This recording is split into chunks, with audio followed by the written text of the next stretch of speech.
Hey guys, Ryan from the Private Banker. Just going to do a quick recap for some of these forex markets and the potential moves that we were talking about on, I think it was Sunday or Monday morning. So basically saying that we were waiting for the dollar to see if it was going to hold the high and hold balance, and if we did, then we were looking for long opportunities on the negatively correlated markets. And what we saw on the dollar was just beautiful. I mean, we see this nice spike into a new high, and we see that compression.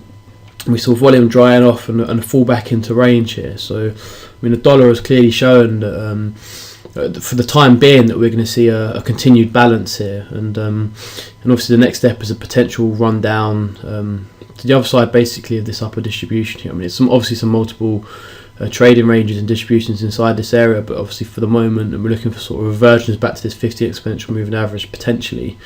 We'll just have to see how things play out here. I mean, obviously this could take a turn for the worst, and we could see a further upside breakout. But at the minute, we're looking kind of rotational on the month. The developing value is still inside of last month's value, and we've just seen a reversion back to the mean, and so we'll just have to see here whether we're going to see some sort of negative flow come into the market and pull this average back in, as we were suggesting on Monday, and we'll just have to go from there. And obviously, like I said, read the auction process as it unfolds. But obviously, this just led to some beautiful moves. We were looking at on the Great British Pound and the Euro. I mean, there was just some very, very good setups. I mean, this was the sort of trade plan that we were looking at. I mean, I've sort of been playing with, so just like the strategy for the fundamental confidence of the dollar index was fade weekly balance extremes on correlated markets until we see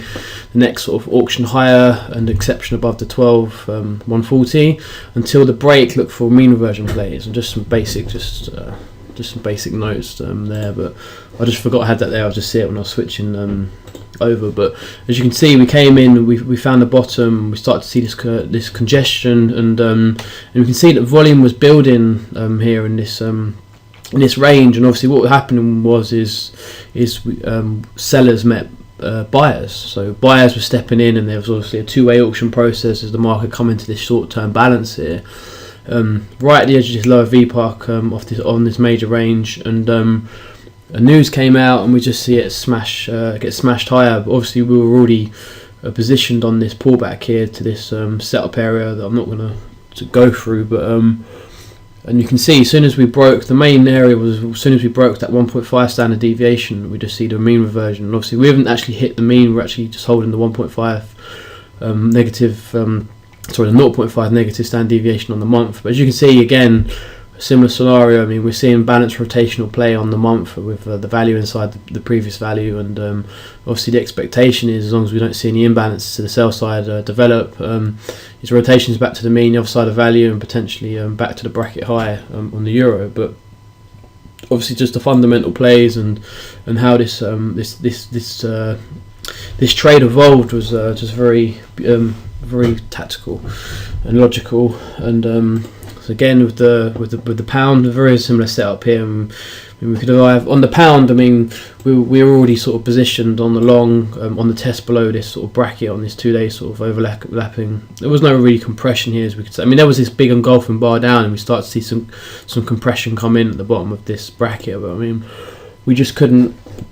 On the week, we peaked below last week's low, and then we held an inside week. So obviously, inside week, we're looking for balance. Obviously, we're at the lower balance, and we're looking to buy the lower balance and target the higher of the balance. So obviously, as long as we don't see an outside week here, then we're looking to target the highs of the current range and bracket. So and obviously, again, if we hold, say, two-way auction compression here, then I mean, it's maybe not a good idea to hold into next week, because we could see potentially one time frame in a breakout. Just obviously a lot of this is to do with the dollar and some other fundamental play. But I mean, that's again for some short-term sort of swing positions. We're looking for possible reversions back to this. Obviously, the first major area of confluence is this bracket higher, and then obviously if we break above this bracket higher, then we're looking for reversions back to the current year's mean. I mean, and the yearly Vwaps, which I won't go into, but again, just what we were talking about on Monday morning with if the dollar hold the highs, and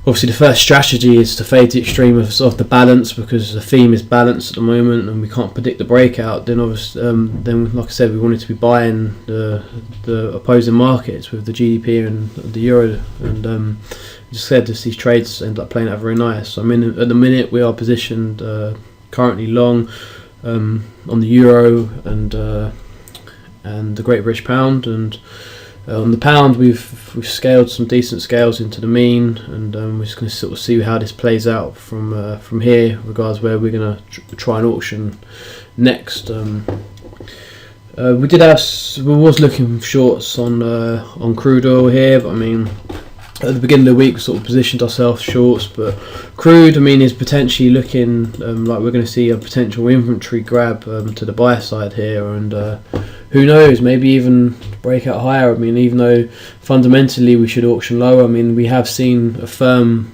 bottom in place in crude, and we are in a two-way balance. I mean, if the market decides to break out higher and we see volume coming in, then you just have to go with the auction. I mean, there's no point not trading with the information that's being provided, the context. I mean, I'll show you what we posted on Twitter today, just bear with me.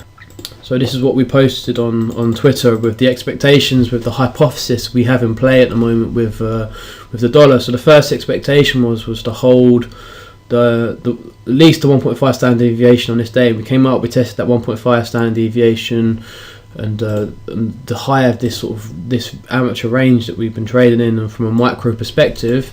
And then we wanted to see, obviously we wanted to see sellers come down, we wanted to see an auction down back into value and back to the mean, and obviously target this low, and then go from there regards what we're going to do. But I mean, we came in today and we've seen buyers responsive, and we spoke about this at the beginning of the week, saying that if we start to build higher volume, and as you can see on the monthly, I mean, we're starting to see volume building higher. So we see last month, we see that we dried out volume on the low auction, and then we start to see some fair trade in these prices. And this month already we're starting to build higher.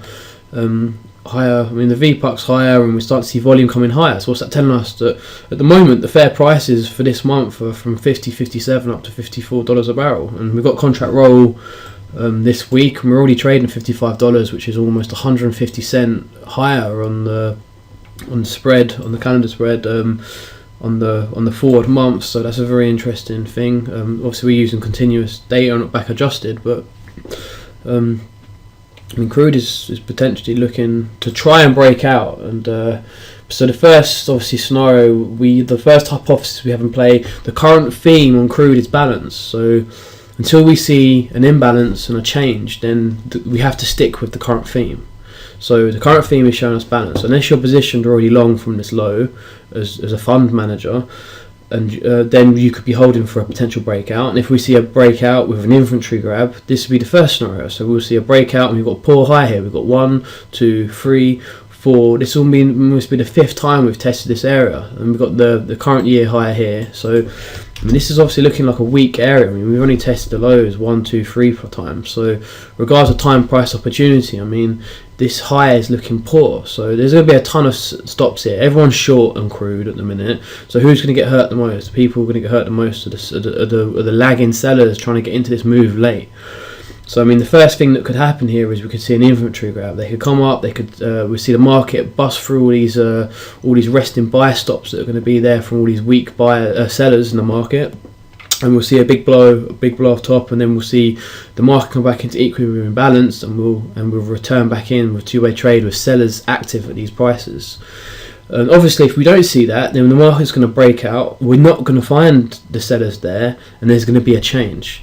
And once the change happens, and we start to see new buy side order flow entering the market, then we will look for longer term long positions on this market with any developing buy side imbalance on the year, and like I said, of any positive flow coming into this market now. So like I said, the first hypothesis is to fade balance still, and the second hypothesis will be the change, which will be the breakout, and then we will look for buy side order flow into the market with volume coming in, meeting sellers showing us that these are fairer prices down here, and there's a buy side demand. So I just thought I'd interesting just to explain what we're currently seeing on crude. I mean, at the moment, obviously, from this auction off this low, I mean, we rejected that lower area, and we're starting to see volume start to build higher here. So, I mean, definitely potentially a change coming in. It'd be interesting to see how the inventory number comes out tomorrow, and how we continue to try roll over on crude here into next week with the new front contracts coming in. Anyway, I'll leave it at that, and I will wish you all the best of luck, and I'll catch you all soon. Take care. Goodbye.